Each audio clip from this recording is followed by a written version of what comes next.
Bonjour à toutes et à tous. Le conseil municipal est ouvert. Monsieur Bruno Corbani, cette fois, va être secrétaire de séance et donc va procéder à l'appel. Monsieur Jean-Paul Joseph. Présent. Madame Laetitia Kilissi. Monsieur Jean-Yves Decroix. Madame Jeanne Eck. Monsieur Dominique Sermolach. Madame Nicole Dagor. Monsieur Jean-Pierre Roland. Madame Véronique Romano. Monsieur Franck Bertoncini. Monsieur Michel Surat. Monsieur Edmond Abrahamian. Madame Laure Ovanissian. Madame Danielle Maes, représentée par Monsieur Corbani. Madame Martine Costanza. Monsieur Philippe Bessier. Madame Sylvie Loger.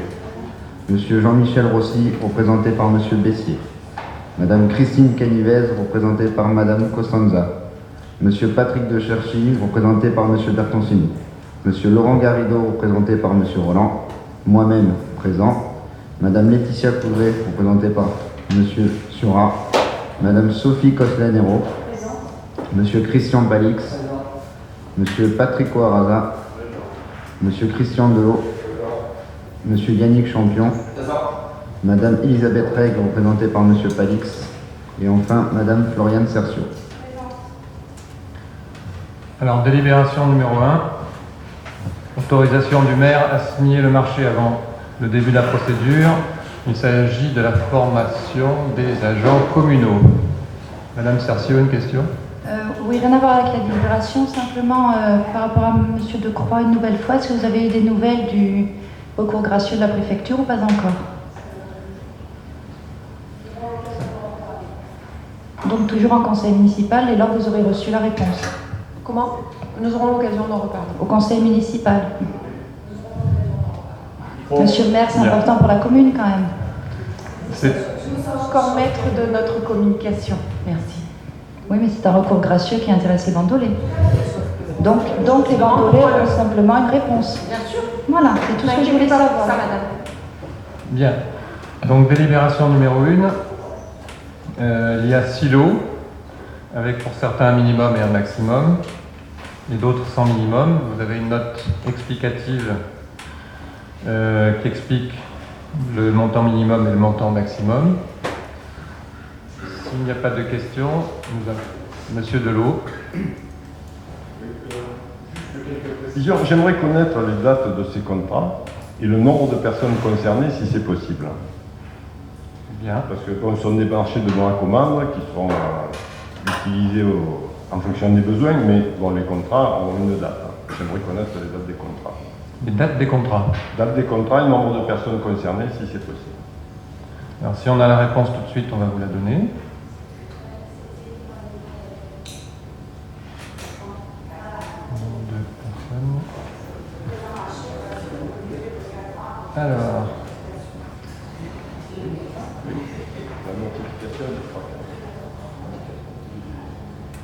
Alors, la date de la notification.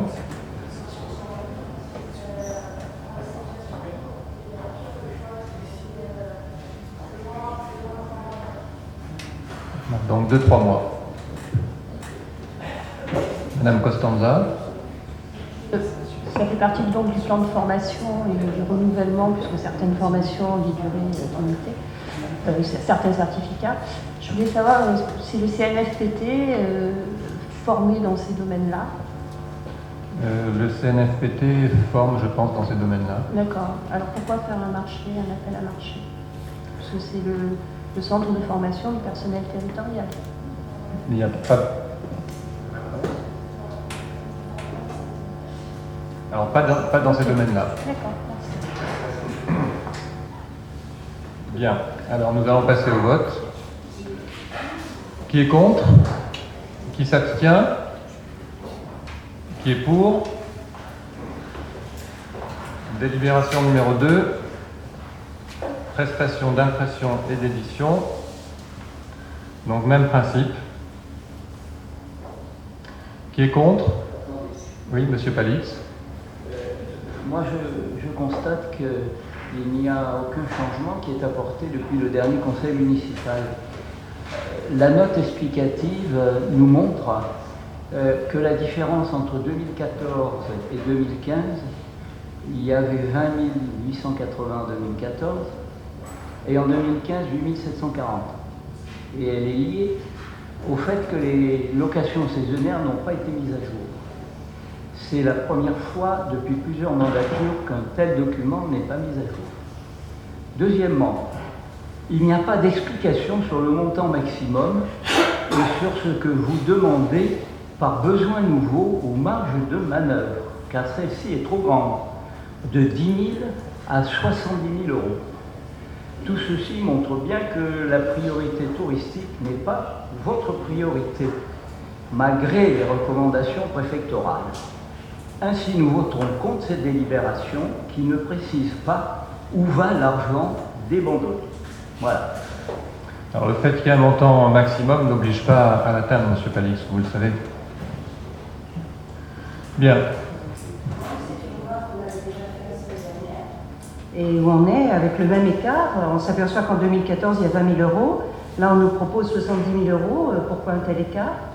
Nous, ce qu'on a demandé la semaine dernière, c'est qu'on autorise à lancer le marché, mais une fois qu'on aura les résultats, compte tenu de ce que vous venez de dire, on approuvera le montant, mais le juste montant. Là aujourd'hui on a un écart de 60 000 euros entre le minima et le maxima, et c'est exactement les remarques qu'on a fait la semaine dernière. Donc je répète ce que je disais la semaine dernière.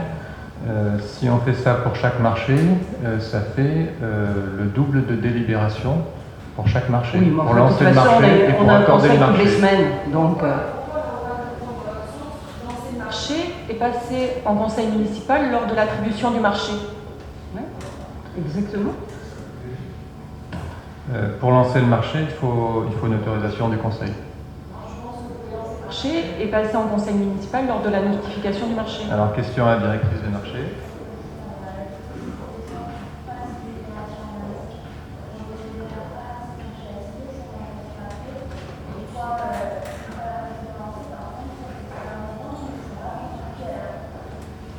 Non, mais c'est ce qu'on demande.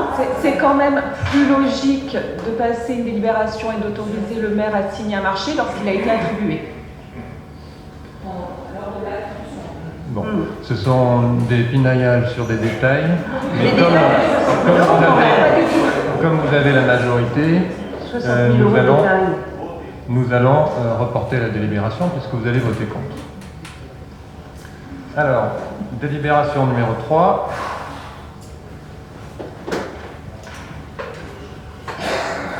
Autorisation du maire à signer le marché avant le début de la procédure, fourniture de livres non scolaires pour les services municipaux de la commune de Bandol. Y a-t-il des observations? La même, donc cette délibération ne sera pas soumise au vote puisque vous allez voter contre. Alors, Vous pouvez lancer le marché et passer en conseil municipal la délibération lors de l'attribution du marché. eh bien, nous allons faire ça, mais je répète que vous binaillez sur des détails. Et c'est bien la démonstration du blocage inutile du conseil municipal parce qu'il y a des sujets bien plus importants pour la ville. Alors, délibération numéro 4. Autorisation du maire à signer le marché avant le début de la procédure, gestion technique, régie et location de matériel pour le théâtre Jules Verne. Y a-t-il des observations? Même remarque. Je dois dire que nous n'avons pas la part respective qui est attribuée, soit à la gestion technique, soit à la régie, soit à la location. Et comme il y a peu de manifestations au théâtre Jules Verne, qui ne fonctionnent plus comme avant, nous demandons un audit sur son état et sur l'état actuel du théâtre Jules Verne et de son matériel. Donc nous ne voterons pas, nous ne donnerons pas un chèque en blanc pour cette délibération. Alors je vous rappelle, M. Palix, que cet audit, je l'avais demandé sur le forum de la mairie et il n'y a jamais eu de réponse. Sur le forum de la mairie, oui, quand vous étiez maire, il n'y a jamais eu de réponse. Ben voilà, vous pouvez le faire. Bien. Oui, après quelques années. C'est l'occasion, hein. Donc, qui est contre? Bien, donc, délibération rejetée. Délibération numéro 5, Madame Eck. maire a signé le bon de commande relatif à l'exposition de cette sculpture monumentale de l'artiste Hubert Garnier du 7 au 28 septembre 2015 aux allées Pierre Pouillade. Donc pour un montant de 15 000 €, c'est l'installation. Voilà. Qui est contre? Est-ce qu'on pourrait avoir les dimensions de ces sculptures monumentales? Et comment ont été définis les droits de monstration de M. Hubert Garnier? Alors, je pense que c'est M. Decroix qui va pouvoir vous répondre parce que c'est lui qui a reçu. Il faut savoir que la programmation se fait au mois d'octobre. Je n'ai été élue que 2 mois. Enfin, je n'ai eu la délégation que 3 mois après. Et que les négociations, c'est M. Decroix qui les a faites, qui a reçu l'artiste. Monsieur Decroix. Et je crois parce que j'ai oui, compte rendu. Monsieur Decroix a reçu l'artiste, mais il n'y a eu aucune négociation. Et il n'y a eu aucun document signé de ma part, d'autant plus que j'ai fait un passage, comme tu le sais, je le dis toujours, météoritique à la culture. C'est des gens que j'ai rencontrés, voilà, c'est clair et net, comme beaucoup d'autres, lesquels il n'y a pas eu de suite. Ah bon, parce que j'ai exemple, les voix du lyrique, où j'ai rencontré effectivement les gens, ça n'a pas été confirmé. Non, parce que j'ai les comptes rendus là, de 2 réunions qui ont eu lieu le 8 juillet 2014 et le 2 octobre 2014. Après, il n'y a plus eu de réunion. Mais bien sûr. C'est pour ça. Mais oui, mais donc moi j'en ai. Donc j'ai rien signé, j'ai rien vu. Ça faisait partie des gens qu'on a rencontrés. Comme beaucoup d'autres personnes qu'on a rencontrées, on n'a pas forcément donné suite. Et je crois qu'aujourd'hui, dans le cadre des priorités versées, autant ça pouvait être une approche intéressante. D'abord, il est dans le contrat, il est marqué d'abord De Gaulle et c'est Allées Pouillade, ce qui change un petit peu les choses. Et secondo, compte tenu des priorités qu'il peut y avoir aujourd'hui, je considère que ce n'est plus prioritaire. On a enlevé des choses aux associations. Il me semble que, compte tenu de la situation, ces 15 000 € peuvent être mis ailleurs. Voilà. Bon. Alors, pour répondre aux questions, je n'ai pas les mesures puisque les réunions ont lieu avant que je sois élue. Donc, ce qui fait que je n'ai pas. Alors, il y a eu des réunions de type, puisque moi j'ai assisté à une réunion à laquelle tu as été provoquée. C'est pas moi qui ai provoqué, j'ai assisté à une réunion effectivement de travail pour parler des lieux des ERP, pour les lieux d'implantation des statuts. Donc, il y avait toutes les informations. Bon, alors, je n'ai pas les mensurations de toutes les statues, je n'ai que des photos en ce qui me concerne. Voilà. Non, je ne peux pas vous les donner exactement, elles sont assez monumentales, elles doivent faire entre 2 et 4 mètres de haut parce que j'en ai vu certaines, j'ai des photos. Voilà. Voilà, ça ressemble à ce genre de choses. Voilà. Ça donne une idée. Voilà. Voilà. Et il s'agit de M. Hubert Garnier, qui était maire de la commune de Châteauvert, dans le Var. C'est l'intérêt de cette... Enfin, moi, je l'ai suivi, hein, parce que ça a été... les démarches ont été faites par M. Decroix, et j'ai trouvé que... Mais oui, il faut le dire, pourquoi je ne le dirais pas? J'ai demandé à Mme Savio, elle m'a dit que tout avait été fait avec M. Decroix, donc c'est pour ça que je le dis. Et moi, j'ai trouvé que c'était une bonne idée, donc de la poursuivre. Voilà. Mais simplement, bon, je déplore qu'à ce moment-là, tu m'en aies jamais parlé, d'autant plus il y a eu des réunions d'installation. Oui, je déplore, comment ça, que je n'en ai jamais parlé? Tu m'as jamais, t'aurais pu me dire qu'est-ce que tu en penses et tout. Bon, ça, c'est un détail. Moi, je dis que cet aspect-là, je maintiens. Dans le cadre d'une politique culturelle, on avait prévu éventuellement de faire des événements avec une récurrence sur toute l'année. Ça pouvait s'envisager. Maintenant, compte tenu des réductions budgétaires, ça ne me semble pas être une bonne idée. Voilà, ça n'enlève pas l'intérêt de l'artiste, ça n'enlève pas l'intérêt de lui. En ce qui concerne le budget de la culture, cette somme a été provisionnée et elle a été obtenue dans le budget supplémentaire, donc ça n'a aucune incidence sur le budget de la culture, voilà, parce que ça a été prévu. Je trouve que c'est un projet ambitieux. Vous critiquez le fait qu'il n'y a pas de projet ambitieux dans cette municipalité. Or, c'est un projet ambitieux, c'est une façon d'ouvrir la culture et de la présenter au grand public et pas qu'elle soit toujours dans la salle Ravaizoux. Donc, parce qu'il va y avoir 2 lieux d'exposition pendant cette période. Il va y avoir une exposition des petites sculptures dans la salle Ravaizoux et donc les grandes, on ne peut pas rentrer dans la salle Ravaizoux, qui vont avoir lieu sur le domaine public, à l'extérieur, donc à la portée de tous. Donc c'était une initiative qui était intéressante puisqu'on sortait la culture des 4 murs de la salle Ravaizoux. Voilà, alors, donc maintenant, si vous ne voulez pas voter, c'est monsieur Garnier sera bien triste. On va conclure. Je pense que c'était une bonne idée, une initiative de M. Decroix à l'époque où il était adjoint à la culture, mais le conseil municipal émettre. Donc, Il y a quand même une chose qui est importante. je vais soumettre. S'il vous plaît. Oui, Madame Dagor. C'est qu'on est en train de mégoter 300, 500 ou 1000 euros aux associations qui font vivre Bandol au quotidien. Et là, on est 15 000 euros dans un budget, aussi séduisant soit-il. Et je trouve que c'est un peu disproportionné. Non, mais ce qui est bien, c'est que vous parlez d'ambition et quand on propose des projets d'ambition, vous refusez. Donc voilà, c'est tout le. Pas sur le dos, voilà. Le dos des associations. Ne mélangeons Vous mélangez pas. Vous mélangez tout. Vous mélangez pas du tout. Vous mélangez tout. Ça n'était pas prévu dans le budget. Vous mélangez tout. Alors, c'est donc le budget Non, voté. Il y a eu un budget Non, supplémentaire. ça a été mis dans le budget supplémentaire. Ça n'était pas dans le budget. Vous mélangez tout. Enfin, Bon, donc nous allons passer au vote. Vous êtes libre. Qui est contre? Qui s'abstient? Qui est pour? contre.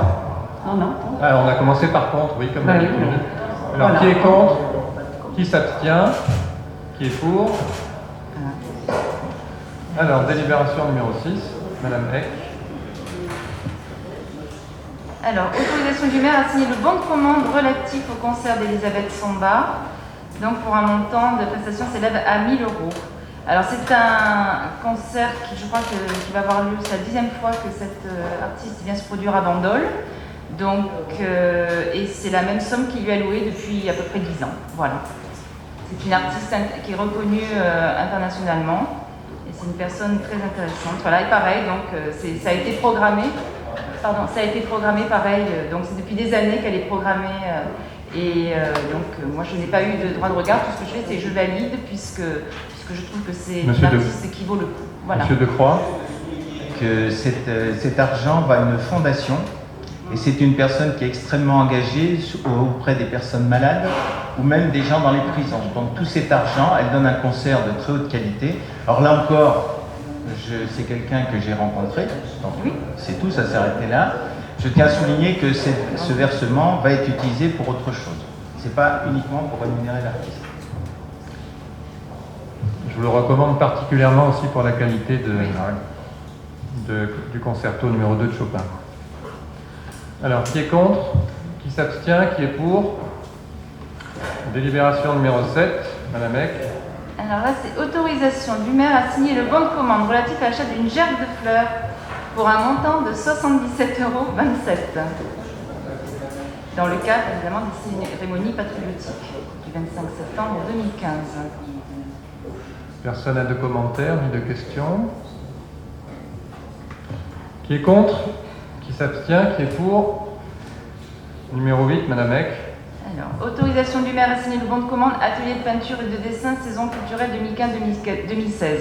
Alors, celle-ci et les deux suivantes, donc la 8, la 9 et la 10, il faut savoir qu'au centre culturel, il y a 3 professeurs qui donnent des cours pour l'un de peinture, l'autre d'atelier d'écriture et le 3e des cours de théâtre qui sont donnés. Et donc ces professeurs sont rémunérés par la ville de Bandol pour donner ces cours.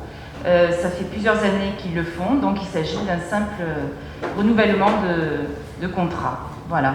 Donc les cours de peinture sont donnés par la Madame Canto, les cours de théâtre par Monsieur Terrancier et les cours d'écriture par Monsieur Blanco, Éric Blanco. Voilà. Oui, il y a des recettes qui sont en face et qui sont un peu plus de 21 000 € pour cette année, pour la saison.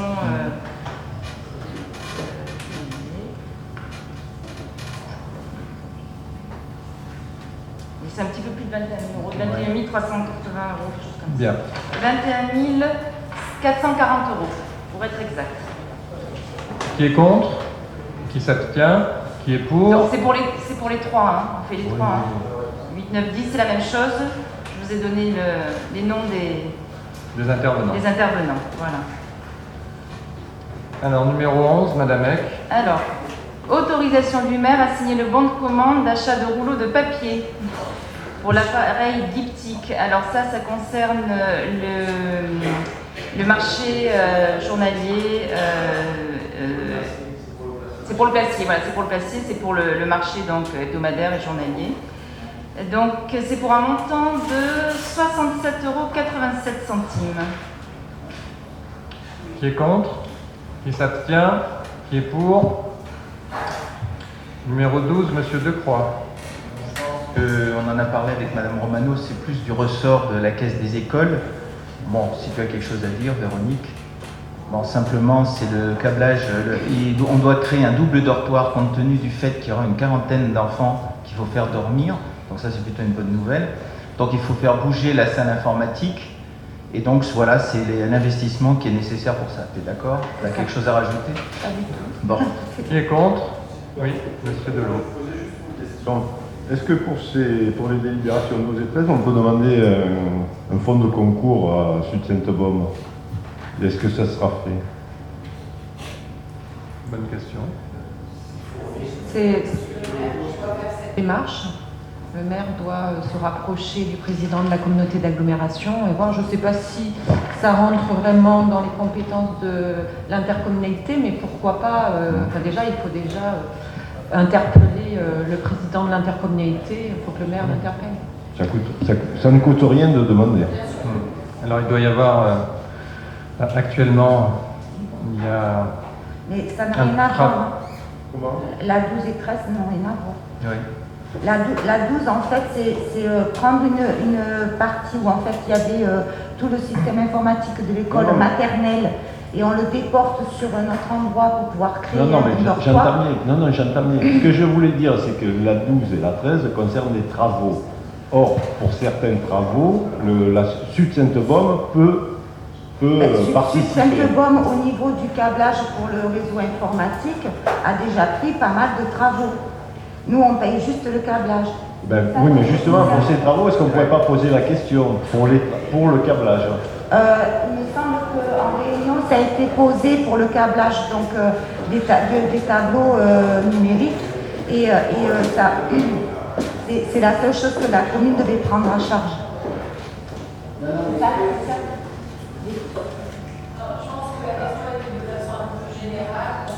Ne pas oublier de faire appel à la communauté d'agglomération pour des investissements de travaux sur la commune. Parce qu'aujourd'hui, il n'y a pas eu de demande d'investissement et d'aide de la communauté d'agglomération pour Bandol. Oui, non, mais Alors pour répondre de manière générale, j'ai demandé au directeur général des services de se rapprocher de celui de Sud-Sainte-Baume pour justement savoir ce qui rentrait dans le cadre des fonds de concours ou pas, pour faire les demandes nécessaires. Maintenant, pour ce qui est du câblage, je crois qu'il y a eu une réunion qui a réparti les rôles, me semble-t-il. Alors... Non, mais je crois que c'est une question très importante.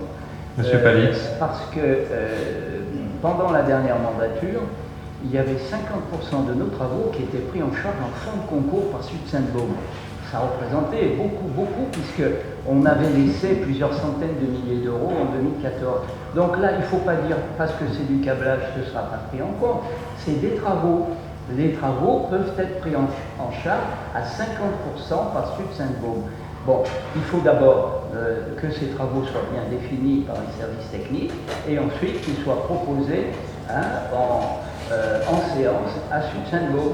Mais il est possible, très possible, qu'on puisse avoir des fonds de concours pour ça. Voilà. C'est pas ce qui a été dit lors de cette réunion. Juste, au niveau, là, ça fait déjà un petit moment que les différents maires de l'intercommunalité ont interpellé le président pour voir ce qui était d'intérêt communautaire. Donc je pense que le maire de Bandol doit aussi se positionner et voir sur la commune ce qui peut être d'intérêt communautaire et ce qui peut être financé aussi par l'intercommunalité. Je pense qu'il ne faut pas oublier ces ressources-là, puisque c'est quand même aussi l'intérêt de l'intercommunalité. Bien entendu, c'est ce qui est en train d'être fait, mais je pense que ça sera concrétisé par la prochaine municipalité. Je pense qu'on a une majorité à le souhaiter, n'est-ce pas? Alors, qui est contre? Qui s'abstient? Qui est pour? Donc, numéro 13, Monsieur Decroix. Autorisation du maire à signer le bon de commande relatif aux travaux de câblage informatique. Donc c'est dans la logique de l'installation des tablettes numériques et des tableaux interactifs. je vous montre rapidement. Il y avait déjà la moitié qui était fait, on aurait été obligé d'y passer de toute façon. La moitié était déjà fait en fibre optique. On avait encore une liaison par cuivre. Donc on était obligé d'y passer un moment. On le fait maintenant. Ça permettra, donc je signale, je le rappelle plutôt, qu'à la rentrée, il y aura des tableaux interactifs en route avec des tablettes numériques pour les CM1 CM2. Donc voilà, c'est ça, donc pour un montant de 7 921,37 € hors taxe. C'est la deuxième tranche. Qui est contre? Qui s'abstient? Qui est pour? Numéro 14, Monsieur Decroix. Achat de consommables et petits périphériques informatiques pour divers services. Bon, ça c'est le lot courant au niveau de l'informatique qui intervient, qui a besoin d'acheter des disques durs, qui a besoin d'acheter un certain nombre de choses de façon récurrente. Donc ça c'est sur un montant de 2 500 € hors taxe. Qui est contre? Qui s'abstient? Qui est pour? Numéro 15, Monsieur Decroix. Autorisation du maire à signer le bon de commande, maintenance des logiciels de gestion de police municipale SITCAM. Donc là, avant, on dépensait à peu près 900 € avec la société Logitude. Maintenant, dans le cadre de toutes les opérations qu'on fait avec le SITCAM, on passe par le SITCAM qui correspond à cette demande et on payera 360 €. Donc ça nous fait gagner un peu plus de 540 €. Qui est contre? C'est la même logique. Qui s'abstient? Qui est pour? Numéro 16, Monsieur Decroix. Alors, si vous permettez, la 16, la 17 et la 18, c'est, je regarde, et le 19, c'est le même problème. C'est que donc, on est amené à mettre des sécurités quand on a un réseau propre. Donc, il y a deux types de sécurités qui doivent être mises. Donc, vous avez un firewall et vous avez des proxys pour protéger l'accès Internet des lignes venant de la mairie. Et ensuite, il faut protéger ce qui vient de l'extérieur. Donc, il y a deux types aussi, suivant le type de réseau. Le carré jeune, la cyberbase, la médiathèque, l'open space, les affaires culturelles, qui sont des endroits où on offre l'accès Internet au public. Il y a un certain nombre c'est Ucopia qu'on utilise plutôt. Et pour les autres proxys, c'est Olfeo, qui est le réseau mairie. Donc voilà, simplement, sans rentrer dans le détail, si des gens veulent des informations plus précises et plus techniques, il y a Madame Borg qui est à côté. Donc ces quatre choses, c'est pour les protections qui sont indispensables pour mettre sur le réseau informatique. Donc vers l'intérieur, vers l'extérieur. Donc monsieur le 19. Donc protection indispensable. Qui est contre?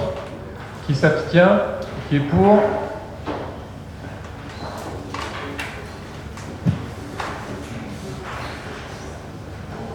Numéro 20, Madame Eck. Autorisation du maire à signer le bon de commande, réalisation d'une brochure promenade et randonnée. Donc il s'agit d'un renouvellement, puisque nous arrivons à épuisement des stocks.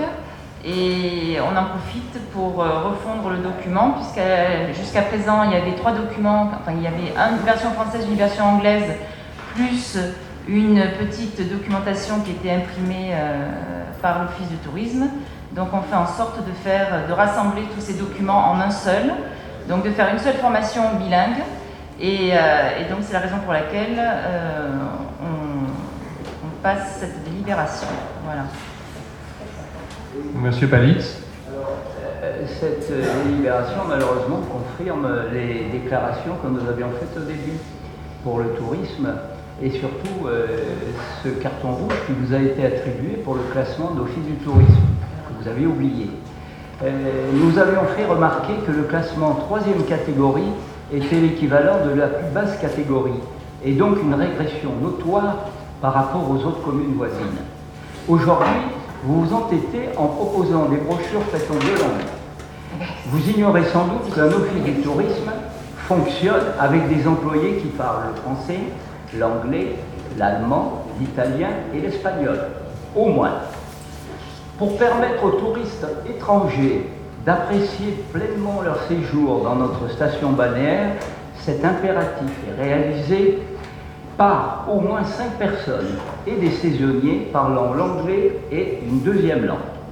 Alors, comment proposer à des élus responsables des deniers publics de réaliser des brochures en 2 langues alors qu'il est obligatoire de donner des informations en 4 langues pour obtenir un classement de la commune en station classée? Ainsi, les élus que nous sommes, responsables des deniers publics, ne veulent pas d'une double impression, d'abord en 2 langues, quand 4 seront obligatoires, car cela grèverait le budget de la commune. Nous voterons contre cette délibération qui ne tient absolument pas compte des remarques précédentes et des débats démocratiques. Alors, Madame Eck. actuellement, il faut savoir qu'elle était donc en français. Donc nous la faisons en anglais et en français. Ce n'est pas une obligation pour les documents à fournir, que ce soit en 4 langues. Ce qui est obligatoire, c'est les horaires d'ouverture et ce genre de choses. Et ça a été fait déjà.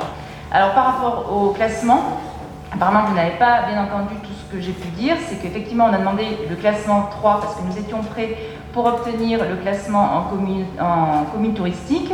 Mais parallèlement, et c'est ce qui est le plus long à faire, c'est que nous avons lancé la procédure pour être en catégorie 1 et que ça prend minimum 18 mois et que nous avons lancé dès le mois de septembre 2014 la procédure pour passer en catégorie 1. Donc ne dites pas qu'on s'obstine d'être en catégorie 3 puisqu'on a fait les démarches, nous sommes en train de faire les démarches pour être passé en catégorie 1 directement.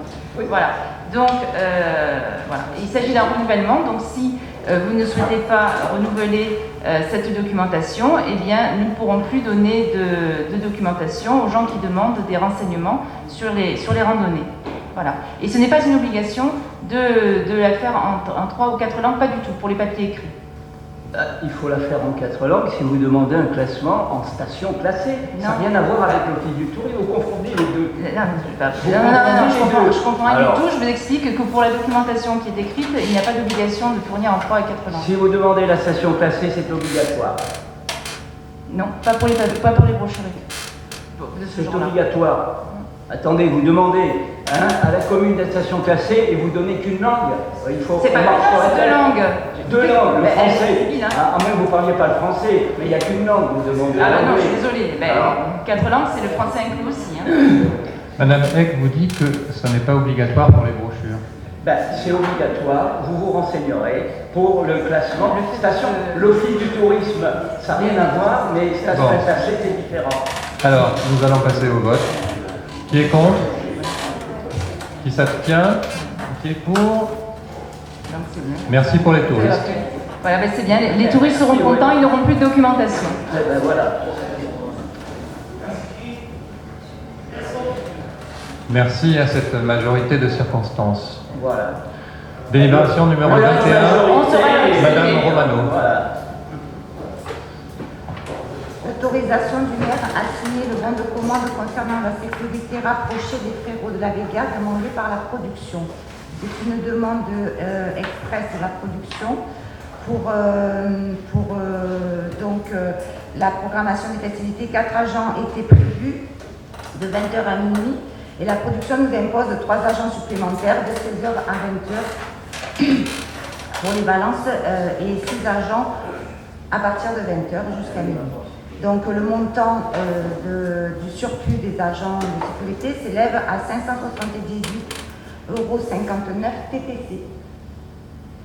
Pas de questions? Monsieur Delot. Ce spectacle doit avoir lieu quand? Le 20, jeudi. Jeudi. Bon. En ce qui concerne le contrat, je suis étonné que la production impose des agents supplémentaires. Parce que le contrat a été négocié, a été signé, et du jour au lendemain, comme ça, ils nous disent il en faut 3. Bon, c'est sûr, 578,59 €, on ne va pas chipoter, mais c'est une question de principe. À partir du moment où on a négocié un contrat, on ne revient pas sur le contrat en disant mais il en faut 3 en plus. Alors je voterai pour, je le dis très sincèrement, je voterai pour. Je ne veux pas mettre en jeu la sécurité des bandolets et des touristes. Mais je trouve regrettable que le contrat ait été aussi mal négocié. Voilà. Mais c'est la sécurité de qui, Véronique, qui est en jeu entre 16h et 20h? Des frérots de la Vega, des artistes. C'est pas la sécurité des bandolets, Christian, c'est la sécurité de l'artiste. Non, mais c'est pareil. De 16h à 20h pendant les balances, on demande 4 agents de sécurité. Pour que Laure Manodou puisse s'installer et regarder le spectacle tranquille. Alors, tout ça, je n'en sais rien, ils ne l'ont pas précisé. Non, mais Ils ont simplement demandé, parce qu'apparemment, il y a pas mal de gens qui sont au courant, d'après ce qu'on a entendu, et donc, ils nous ont demandé de renforcer la sécurité. Mais c'est pas Johnny Hallyday quand même. Je je suis d'accord avec toi, mais après le producteur des Frérots de la Vega a demandé donc Qui est à le la producteur? Moi, le producteur, je ne le connais pas. Moi, j'ai négocié avec ma production. Donc, Tu as signé un contrat avec une production. oui, mais pas le producteur même des Frérots de la Vega. D'accord. Je rappelle que c'est un spectacle qui est financé et organisé par le Casino de Bandol. Ah ben, il faut demander au casino de prendre en charge alors. La sécurité, c'est la ville. Pardon? La sécurité, c'est la ville qui la prend en charge. Pas le Donc à casino. partir du moment où la production nous indique qu'il y a un risque pour la sécurité, que ce soit des bandolés ou pas des bandolés, je pense qu'il est de notre devoir d'assurer cette sécurité. Alors, Mais s'ils ont un problème de sécurité, ils sont protégés par la Qui est police contre? nationale. S'ils sont. qui s'ils- s'abstient? La police nationale ne se déplace pas sur Qui le est pour? Ah, Numéro 22, Monsieur Bertoncini. Donc c'est suite à la délibération qui a été rejetée pour la protection et les branchements aériens des caméras de surveillance. Donc M. de Cherchi n'étant pas là, il m'a fait un petit compte rendu que je vais vous lire pour vous expliquer le pourquoi c'est plus rentable le branchement aérien.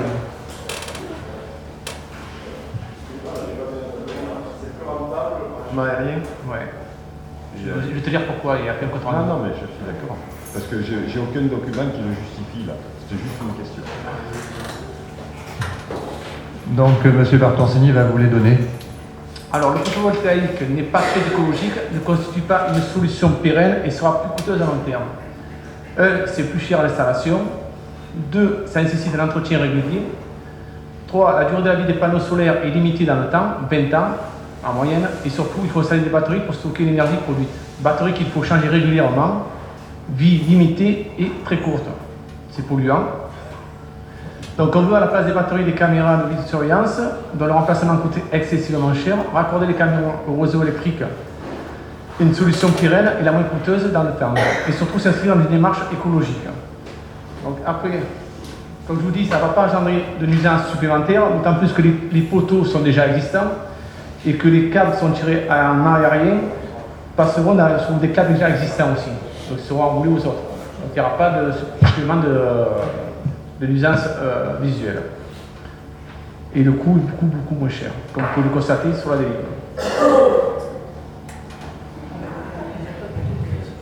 Si vous avez des questions, je vais essayer de vous répondre. Qui est contre? Non, Oui, Monsieur Delot. Monsieur Roland. La délibération est présentée à peu près dans les mêmes termes que la fois précédente. On manque de chiffrage de solutions alternatives.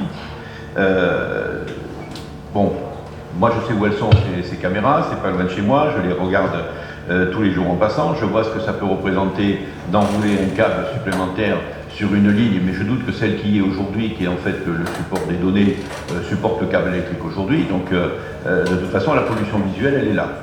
Qu'il existe des solutions de plus grande autonomie, qui préservent ce qui se passe aujourd'hui, c'est-à-dire que la nuit ça fonctionne sur l'éclairage public, et dans la journée, les panneaux photovoltaïques à installer pour le besoin, ils ne sont pas des panneaux de 2 mètres carrés, hein, ils sont beaucoup plus petits que ça.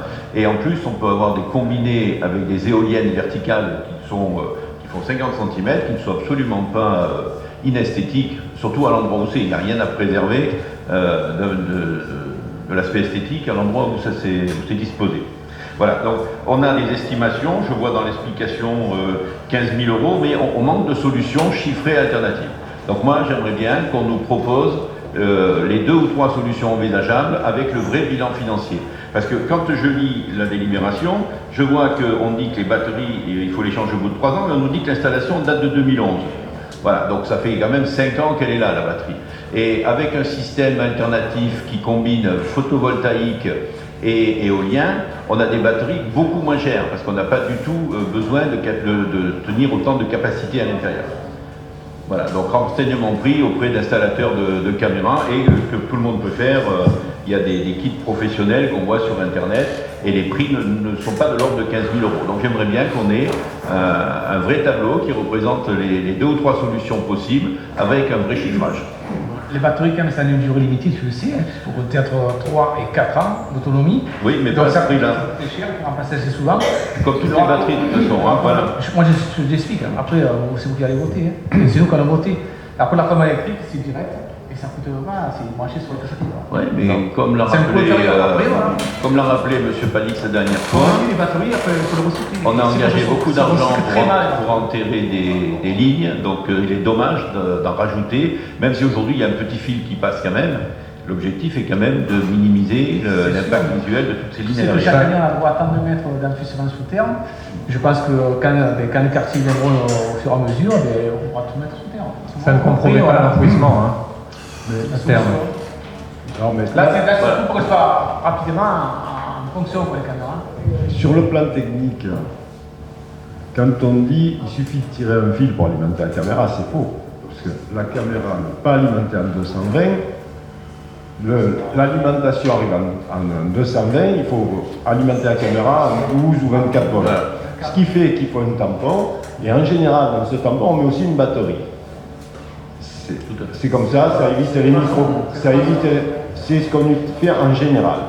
Donc, moi j'aimerais avoir des alternatives et connaître la solution réelle qui va être appliquée. Parce que dire on tire un fil puis c'est fini, non, c'est faux.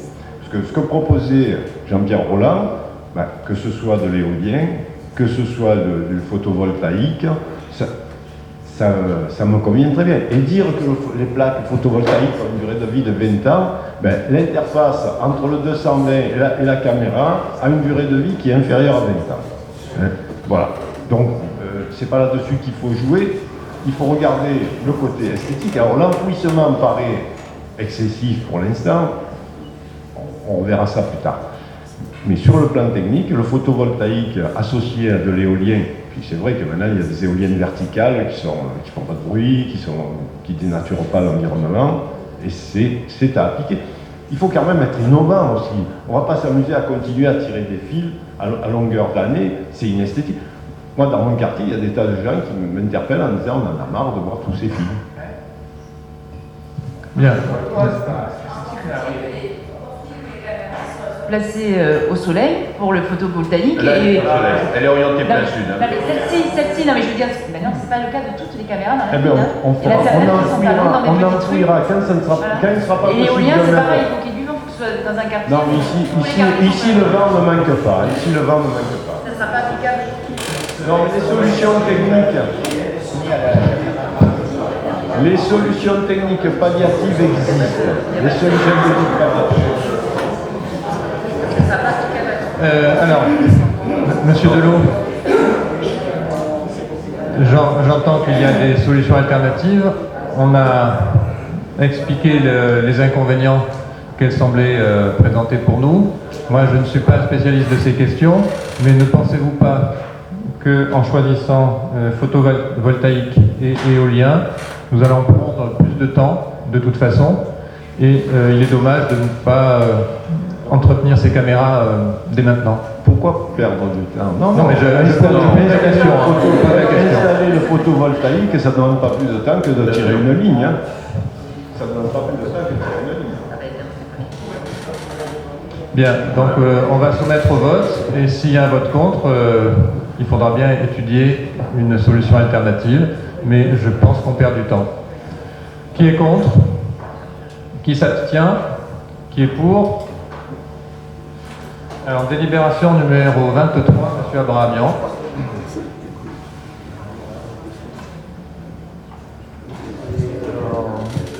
La dangerosité mécanique pour la gestion de 12 platanes, c'est pour la dangerosité des platanes du marché. Donc on va lancer une étude auprès de l'office des eaux et des forêts. Alors, je voudrais juste préciser qu'il n'est pas de notre intention d'abattre les platanes. C'est une étude, seulement.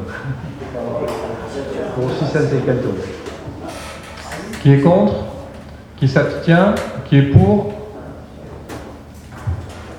Numéro 24, M. Abrahamian. Oui, là c'est pour l'achat de 100 litres d'eau déminéralisée. C'est pour paracetamol. C'est pour le prix, c'est le service des espaces verts, c'est les véhicules électriques. Pour un montant de 50 €, 54. 50 €, 54.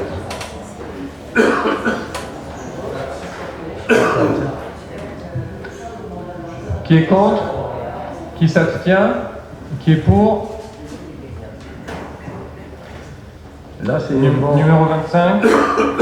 Madame Une petite Dagor. remarque, parce qu'effectivement, 50 €, 30 €, 77 €, ça fait rire tout le monde. Mais on nous demande, il ne faut pas oublier que dans les premières délibérations, on nous demande des blancs-seings pour 60 ou 80 000 €, et que là, on est tous en train de délibérer pour 70 €. C'est la remarque qu'on a fait au début et qu'il convient de rappeler, parce que quand même, c'est vrai que 50 €, on a dit qu'on n'était pas d'accord sur cette façon de procéder, et on pourrait s'éviter ces délibérations à 50 €. Par contre, bon, on ne va pas lancer le débat, mais Non, mais ça n'est pas faux, c'est vrai. Mais cela étant, c'est à l'échelle, on nous demande de délibérer sur 50 €, sur 70 €, et à côté de ça, on nous demande des blancs-seings pour 80 ou 90 000 €. Voilà, c'est tout. Alors, Madame Dagor, je rappelle que si il y a des délibérations pour 50 €, je pense qu'il va y avoir un exemple encore plus Oui, 26 € ridicule. 26 €. C'est bien parce que vous avez fait le choix, Pas du tout. avec une alliance de circonstances, Pas je du le tout. rappelle, Pas de du tout. retirer des délégations Pas du du tout. maire, et vous prenez ainsi la responsabilité du blocage. C'est que tout le complètement monde faux et peut vous le savez. constater. Ce conseil municipal n'aurait même pas eu lieu si vous aviez laissé les délégations du maire. Et je pense que tout le monde peut constater que nous étudions des questions qui ne sont pas négligeables, bien sûr, mais ce ne sont pas les enjeux de la ville. Et nous perdons beaucoup de temps, nous faisons perdre Nous beaucoup de sommes temps à bien l'administration. Nous sommes bien Et je d'accord. rappelle, Vous et je proposiez rappelle au que conseil ce que municipal des projets pour la ville. je rappelle Ouais. que ce que vous venez de dire, Madame Dagor, est faux. Non, C'est-à-dire que nous sommes obligés de soumettre au conseil municipal ces délibérations pour des petites sommes, parce que les marchés fonctionnent par catégorie, et les sommes s'ajoutent, et on dépasse la somme de 5 000 € pour les catégories représentées. Vous avez contesté cet état de fait. Nous avons vérifié, nous avons fait une demande à la préfecture qui a confirmé l'analyse de la directrice des marchés de Bandol, et notre cabinet juridique l'a confirmé également. Voilà. Non, c'est votre choix d'interprétation, c'est différent. C'est faux. Non. Alors, adressez-vous à la préfecture. Ouais. Monsieur Delot. Monsieur le maire, voilà 2 fois que vous dites alliance de circonstances. Oui, monsieur Delot. Moi, je suis désolé, je n'ai fait alliance avec personne, si ce n'est avec les membres de ma liste, dont une partie a fait alliance de circonstances avec vous. Oui. Ça, je ne l'oublie pas. En ce qui me concerne, je suis un conseiller municipal responsable. Je vote ce qui nous paraît aux membres de la liste de Christian Palix, ce qui nous paraît bon pour Bandol. Après un débat interne, nous faisons des réunions, et après ce débat, je ne fais pas de réunion avec l'équipe de Madame Kilissi, je la rencontre dans Bandol, j'ai sur sa liste des amis, mais je n'ai pas fait d'alliance de circonstances. Je suis un conseiller municipal responsable qui prend ses responsabilités en accord avec son groupe. Voilà. Parce que si on parle d'alliance de circonstances, moi j'en vois une.